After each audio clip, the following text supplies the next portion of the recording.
Hi மக்களே வணக்கம். இன்னைக்கோட இது பார்த்தீங்கன்னா இந்த சீரியஸான இது caste and caste and love marriage and என்னென்ன ப்ராப்ளம்ஸ் வருதுன்னு சொல்ல போகிறேன்.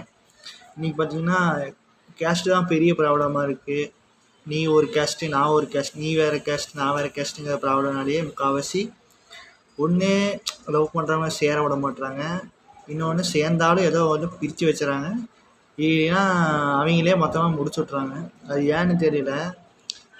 கேட்குற ஒரே கேள்வி என்னென்னா, எல்லாருக்கும் கையில் கத்தி வச்சு கிழித்தா ரத்தம் வெள்ளையாக தான் வந்துச்சு, ரெட்டாக தான் இருக்குது. அது யாருக்கு பச்சையாவோ தெளிவாவோ தெரியுதில்ல.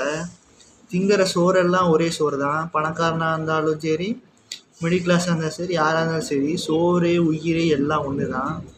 ஆனால் அந்த ஜாதினால இனத்தை இது பண்ண போகிறீங்கன்னு தெரில.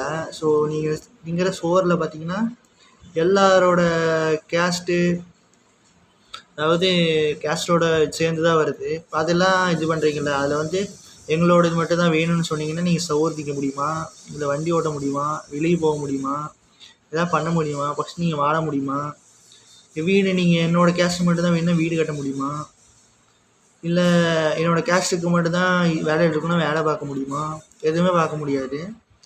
ஆனால் இந்த எப்படி சொன்னால் லவ் மேரேஜ்னு சொல்லும் போது மட்டும் கேஸ்ட் வந்து இடிக்கும். ஒன்றா அந்த பையனை போட்டு தள்ளிடுறது, இல்லைன்னா பிரித்து விட்றது, இல்லைன்னா மந்திரம் வச்சு அந்த பிள்ளைய மைண்டு மாற்றிடுறது. என்ன பழக்கம்னு தெரியல. சுற்றினா எல்லாத்துக்கும் ரத்தம் ஒன்றா தான் ரெட்டாக தான் வரும். ஆனால் அவங்க இதில் மட்டும் டிஃப்ரெண்ட்டு. இது ஏன் கேஸ்ட்டை வச்சு திரியிறீங்கன்னு தெரியல. ஏதாச்சும் வாழ முடியுமா? ஒன்றுமே. ஃபஸ்ட்டு இந்த கேஸ்ட்டுங்கிற ஒரு இதை இது பண்ணால் மட்டும்தான் இது பண்ண முடியும். இதோட வீடியோ முடிச்சுக்கிற மக்களே. நன்றி, வணக்கம். கேஸ்ட் இல்லாமல் இருங்க.